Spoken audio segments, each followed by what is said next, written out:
La Rusia de la primera mitad del siglo XIX no era una nación, sino un gigante dormido, fracturado entre la iluminación aristocrática de San Petersburgo, que miraba con ansia hacia Versalles, y el barro estancado de las provincias de la pequeña Rusia.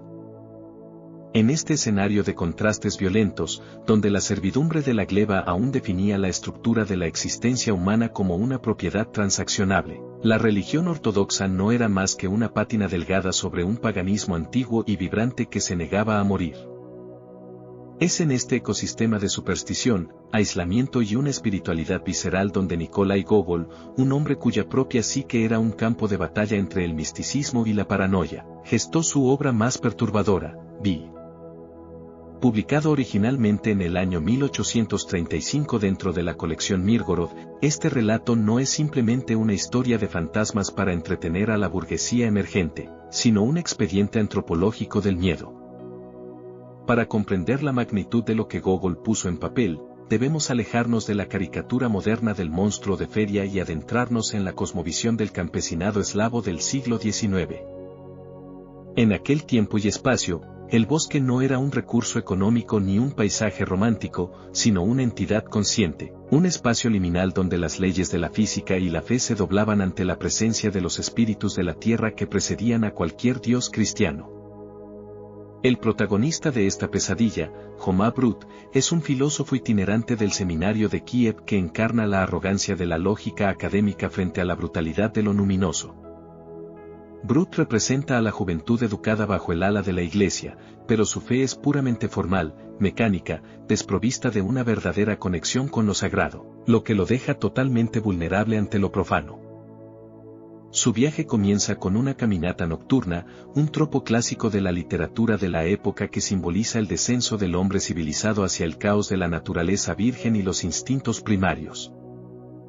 El encuentro inicial con la vieja bruja en la oscuridad del campo no es solo una escena de horror, sino una representación de la inversión de los roles de poder. El estudiante de teología es sometido por la fuerza telúrica de lo femenino prohibido.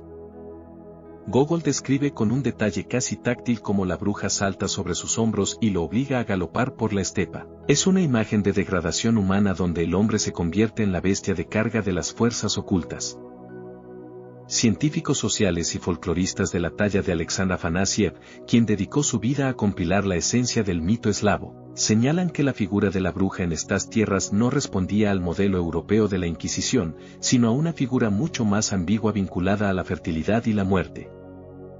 Cuando Jomá, en un arranque de desesperación y furia, logra liberarse y golpea a la anciana con un leño hasta que ésta se transforma en una joven de belleza inhumana, Gogol nos introduce en el núcleo del conflicto sociocultural, el miedo al deseo carnal como una trampa demoníaca.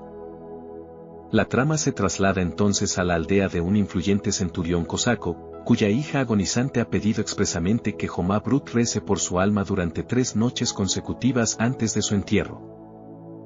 Aquí, la narrativa se vuelve excepcionalmente detallada, describiendo la vida de los cosacos como una mezcla de hospitalidad ruda, orgullo militar y un pavor absoluto a lo invisible que intentan ahogar en torrentes de vodka y comida grasienta.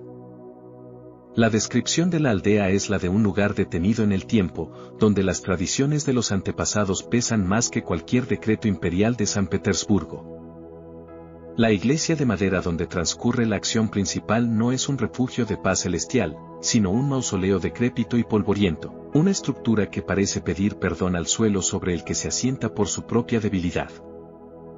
Dentro de este espacio sagrado pero corrupto por el tiempo, el círculo de tiza que Jomá dibuja a su alrededor es la única frontera física y simbólica entre la cordura y el abismo. La primera noche es la introducción al suspenso, donde los ruidos en la sombra sugieren una presencia que la lógica de Jomá intenta descartar como simples ratas o el viento entre las vigas. La segunda noche marca el quiebre de la resistencia mental, los muertos ya no descansan y la realidad comienza a fracturarse bajo el peso de las letanías que el filósofo recita sin convicción. Es necesario detenerse con rigor científico en la figura del Vi, la criatura que da nombre al relato y que representa la culminación del horror gótico oriental. Gogol lo describe como un ser masivo, de baja estatura, con manos de hierro y párpados tan pesados y largos que llegan al suelo, requiriendo de una horda de gnomos y demonios menores para ser levantados mediante garfios. Este diseño no es una invención azarosa de la imaginación febril del autor. Se basa en la figura de Koschei el Inmortal y otros entes del submundo eslavo cuya mirada tiene el poder de aniquilar la voluntad y desintegrar las protecciones espirituales. El Vi no viene a devorar la carne del protagonista, ni a torturarlo físicamente, su propósito es observar, revelar la vulnerabilidad del alma desprotegida por una fe verdadera. Citando las crónicas de la época, críticos fundamentales como Vissarion Belinsky afirmaban que la prosa de Gogol no buscaba asustar con sangre, sino con la terrible trivialidad de la existencia, donde el mal es una extensión de la geografía misma. El momento cumbre de la tercera noche, cuando los demonios gritan que traigan al Vi porque el círculo de tiza todavía mantiene a raya a las entidades menores, es una metáfora de la sociedad rusa enfrentándose a sus propios fantasmas internos. Esos fantasmas que la modernidad de los zares no podía purgar y que seguían latiendo bajo las iglesias de los pueblos más remotos. Jomá Brut, a pesar de las advertencias de su propio instinto y del terror paralizante que recorre su columna, comete el error fatal de mirar al monstruo a los ojos justo cuando éste ordena que le levanten los párpados. Ese cruce de miradas es la sentencia de muerte definitiva, es el reconocimiento mutuo entre el observador y lo observado, la confirmación de que lo sobrenatural es real y que la fe de Jomá era solo una armadura de papel mojado. El contexto sociocultural nos dicta que Gogol proyectaba en esta obra su propia agonía espiritual y su rechazo a una iglesia ortodoxa que consideraba burocratizada, jerárquica y carente de verdadero poder místico frente al mal ancestral. Incluso figuras históricas posteriores del pensamiento ruso, como el filósofo Vladimir Solovyov, analizaron este texto como un tratado sobre el fracaso del intelectualismo frente a las fuerzas irracionales que mueven la historia.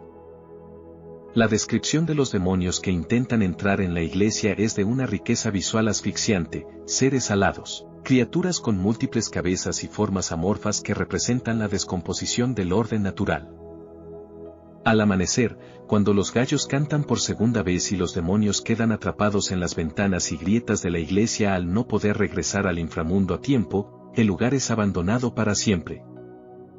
La iglesia es devorada por la maleza y los árboles, convirtiéndose en un nido de sombras que los aldeanos evitan mencionar, una mancha en el mapa que la memoria colectiva decide extirpar por puro instinto de supervivencia. Esta conclusión es demoledora porque nos dice que el mal no es derrotado por la oración ni por el coraje, simplemente se retira temporalmente, dejando tras de sí un espacio sagrado convertido en una herida abierta en la tierra.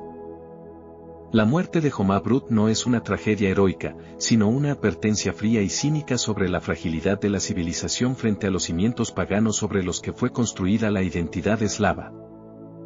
A través de esta narrativa excepcionalmente densa, Gogol logró capturar el duende o el espíritu oscuro de la estepa, transformando un simple cuento popular en un expediente de la psique humana bajo presión extrema.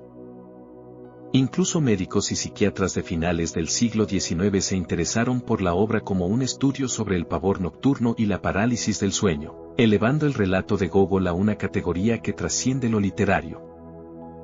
Hoy, el Vi permanece no solo como una pieza magistral del terror gótico, sino como el registro de un tiempo donde el hombre todavía sabía que había cosas en la oscuridad que era mejor no mirar jamás.